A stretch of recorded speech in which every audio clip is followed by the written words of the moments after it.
Panginoon, sa bawat paggising po namin sa umaga, pinapasalamatan ka po namin sa bagong araw at bagong pagkakataon na iyong ibinigay.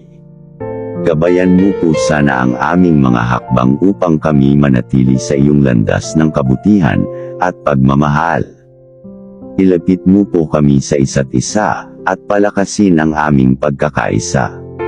Naway kami po ay maging instrumento ng iyong kagandahang loob, pag-asa, at liwanag sa mga tao sa paligid namin. Sa mga pagsubok po na aming haharapin, bigyan mo po kami ng lakas at tapang.